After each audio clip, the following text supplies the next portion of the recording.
What are your experiences with mental illness?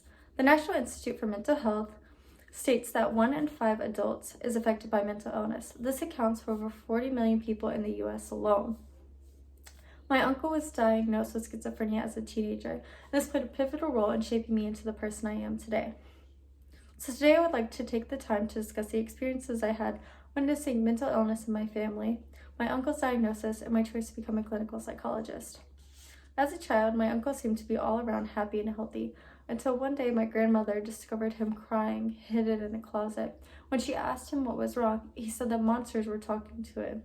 At this time, my grandmother wasn't sure what to make of this, and so she comforted him and brushed it aside. But as time went on, occurrences such as these continued to happen, and his symptoms seemed to worsen. My uncle started to complain about seeing things that were not there as well. This led my grandparents to seek help, and which eventually led to my uncle being diagnosed with schizophrenia. My grandparents looked for further help, but in rural North Carolina, there wasn't much available. My uncle ended up being in and out of group homes from a very young age. My mother would often go and visit my uncle in these group homes, and as I got older, I started to tag along. At first, I didn't really notice anything, but as I got older, I started to pick up on odd things that my uncle would do, such as mumble to himself in mid-conversation. I started to ask my mother about this, and she explained to me his diagnosis. From then on, I was interested in learning more about mental illness. Visiting my uncle had sparked this interest in me to want to help others as well. In order to give you a better look at my uncle's experiences, I'd like to further discuss schizophrenia, its symptoms, and treatments. The National Institute for Mental Health says that schizophrenia is a chronic mental illness which includes symptoms such as hallucinations, delusions, thought and mood disorders, and drawbacks from emotions, such that people with schizophrenia often feel less pleasure enacting in activities that they once enjoyed.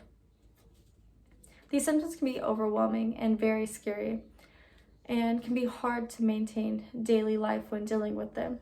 Current treatment methods for schizophrenia currently include a combination of medication and therapy.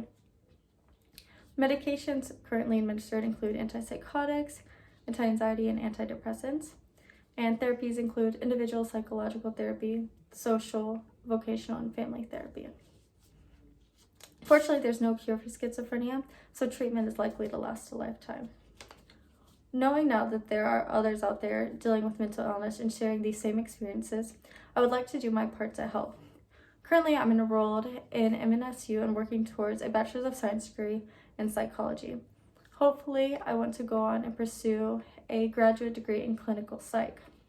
With this degree, I want to help others who are also struggling with mental illness, and I would like to conduct research to improve current treatment options.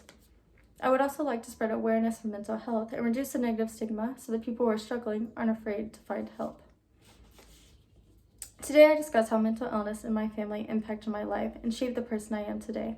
My uncle is the reason I want to be a clinical psychologist and one day help others overcome their mental illness.